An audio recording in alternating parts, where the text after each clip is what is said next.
Berikut adalah soal terakhir dari OSK 2025 yaitu nomor 30. Ini ada cerita cukup panjang, coba kita baca dulu. Dari pengamatan fotometri bintang-bintang dan gas di galaksi kita, didapatkan kecepatan rotasi bintang pada jarak matahari terhadap pusat galaksi sebesar 160 km per sekon. Kemudian pada pengamatan lain dilakukan pengukuran gerak kecepatan rotasi bintang-bintang terhadap pusat galaksi yang ditunjukkan oleh kurva rotasi pada gambar di bawah ini. Jadi ada gambar di sini, ini merupakan kurva rotasi. Jadi kelengkungan ini yang didapatkan dari gambar ini adalah kurva rotasi. Ini sumbu X-nya adalah radius, dengan sumbu Y-nya adalah kecepatan rotasi itu sendiri. Jadi kita dapatkan satu titik ini, setiap titik adalah bintang gitu ya. Jadi jika bintang ada radiusnya dari pusat galaksi, di sini misalkan aku ambil 6 kiloparsec jarak orbitnya dari pusat galaksi, maka kecepatan dia ini adalah sekitar berapa ini? 230 misalkan gitu. Jadi kita mengetahui radius dan juga kecepatan rotasi dari suatu bintang dari kurva ini. Oke, lanjut. Diketahui 1 parsec adalah ini sekian meter, ini konversi saja berarti, dan G konstanta gravitasi adalah sekian. Setelah dilakukan perhitungan massa dark matter pada jarak matahari, didapatkan bahwa persentase massa dark matter terhadap massa total pada jarak galaksi sebesar berapa.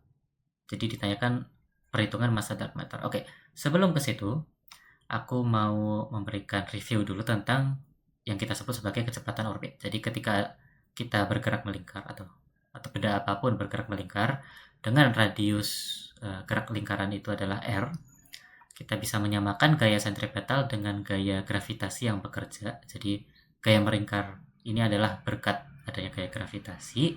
Jadi itu tadi bisa disamakan. Lalu kita jabarkan gaya sentripetal menjadi mv kuadrat per r.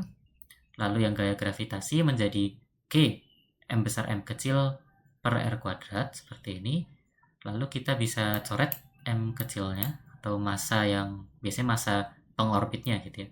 Jadi nanti tersisa kecepatan orbit itu adalah sama dengan akar G M besar per R. Sekarang M besar adalah massa yang di pusat orbitnya. Nah, di sini kita dapatkan relasi bahwa V itu sebanding dengan 1 per akar R. Dan ini kalau diplot atau difungsikan misalkan menggunakan Desmos atau GeoGebra atau semacamnya gitu ya, kalkulator grafik, itu didapatkan kurang lebih bentuknya seperti ini. Jadi kita plot sumbu Y-nya adalah V dan sumbu X-nya adalah R. Hubungan seperti ini, V sebanding dengan 1 per akar R, itu bentuk kurvanya kurang lebih kayak gini. Dia bakal menurun secara cukup tajam gitu, menurun seperti ini. Ini bentuk kurva kecepatan rotasi berdasarkan tadi gerak melingkar. Dan menggunakan itu sebenarnya kita juga bisa sekarang mencari yang namanya massa galaksi dari tadi pengamatan fotometri, data pengamatan fotometri yang diberikan pada soal. Tadi katanya didapatkan kecepatan rotasi bintang pada jarak matahari terhadap pusat galaksi adalah 160 km per sekon. Jadi pada jarak matahari ini, aku berikan di sini, jarak matahari ke pusat galaksi ini adalah 8 kiloparsec. Ini merupakan pengetahuan umum saja dari 8 kiloparsec.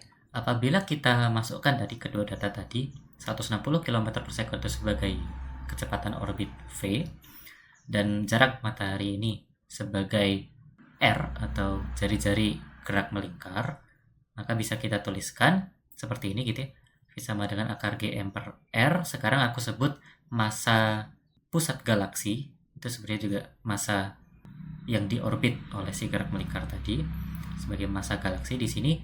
Lalu aku ubah ekspresinya untuk mencari massa galaksi. Kita akan sama dengan V kuadrat kali R per G.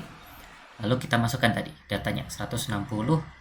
Ini aku jadi 1000 karena aku ubah yang tadi kan kilometer per sekon menjadi meter per sekon. Sementara R-nya dari 8 kiloparsec ini jadi 8 dikali 1000 untuk merubahnya ke parsec. Lalu dikali konversi ini, konversi dari parsec ke meter. Sedangkan G itu diberikan juga adalah 6,7 kali 10 pangkat minus 11. Ini bisa dihitung. Jadi dengan menggunakan tadi rumusan untuk kecepatan orbit dalam gerak melingkar, kita dapatkan massa galaksi itu adalah sebesar 9,7 17 kali 10 pangkat 40 kg. Satuannya di sini satuan internasional aja aku pakainya. Tapi kalau kalian cermati lagi, sebenarnya ada semacam ketidaksesuaian gitu ya. Tadi diberikan pada jarak matahari itu kecepatannya sebesar 160. Sedangkan kalau di sini kita punya kurva rotasi pada jarak matahari sekitar 8 kiloparsec ini, dia kecepatan rotasinya jauh lebih besar daripada 160. Kalau 160 itu mungkin di sekitaran sini ya, di bawah sini gitu.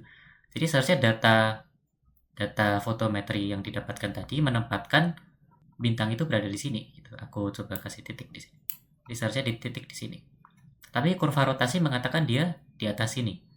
Nah, itu artinya pada rumusan kecepatan orbit tadi yang V sama dengan akar G M per R tadi, kita punya dua nilai V gitu. V yang pertama yang 160, sedangkan yang V yang kedua adalah yang berdasarkan kurva rotasi ini yang besar nilainya, jauh lebih besar. Nah, artinya kalau kita andaikan R-nya itu sama-sama 8 kiloparsec di sini, tapi dia nilai V-nya berbeda, artinya di sana pasti nilai M-nya juga berbeda. Dengan artian ada suatu massa tambahan, jadi nilai M di sini lebih besar, yang membuat V-nya juga lebih besar. Gitu. Dan sebenarnya massa tambahan itulah yang kita sebut sebagai massa dark matter gitu. Massa yang tidak terlihat dari bintang-bintang, tetapi efeknya ada dalam bentuk kurva rotasi. Efek dari massa dark matter itu dia menambahkan nilai M besar ini. Nilai M ini jadi bertambah agar V-nya itu juga bertambah gitu. Jadi agar V-nya sesuai seperti kurva rotasi ini. Jadi dia tidak lagi 160 seperti yang diukur secara fotometri. Gitu. Itulah massa dark matter yang sebenarnya dicari gitu. Nah, kalau kita gunakan data dari kurva rotasi ini untuk menghitung seperti tadi massa galaksinya gitu. Di massa galaksi sama dengan V kuadrat kali R per G.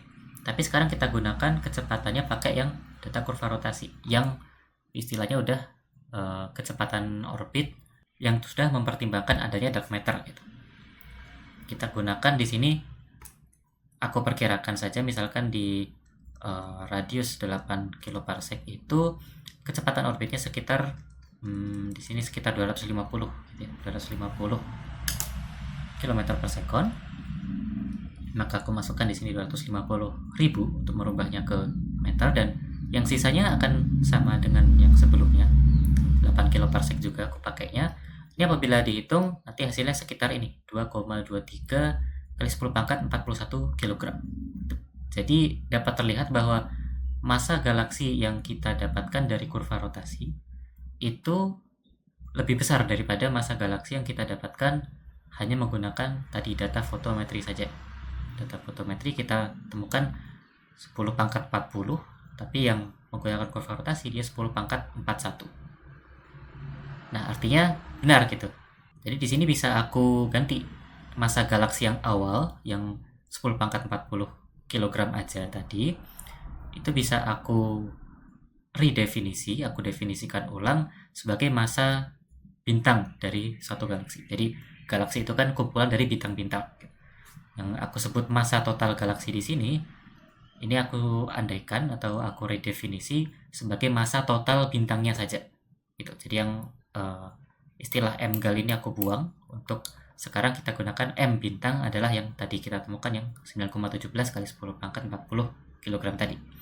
Sedangkan yang kedua, yang M gal kedua ini, massa galaksi kedua, itu aku anggap sebagai massa yang sebenarnya. Yang sebenarnya itu adalah massa total bintang-bintang sekarang ditambah massa dark matter-nya. Jadi ada massa berkat bintang, massa berkat dark matter. Itu dua komponen yang menyusun satu galaksi yang sama. Begitu. Nah, dari sini aku coba jabarkan di atas di sini. Jadi untuk massa galaksi adalah total dari massa bintang ditambah massa dark matter seperti ini. Apabila aku pindah massa galaksi, ekspresinya aku bawa dia ke kanan bawah, nanti yang kiri tinggal 1, sedangkan yang kanan jadi M bintang ditambah M dark matter dibagi massa galaksi. Lalu ini aku pisah masing-masing jadi M bintang per M galaksi ditambah M dark matter per M galaksi.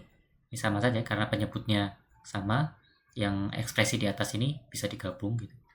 Nah, lalu aku sendirikan yang fraksi ini, fraksi massa dark matter per massa galaksi. Jadi yang massa bintang per massa galaksi aku bedakan ke kiri. Jadi ekspresi akhirnya seperti ini.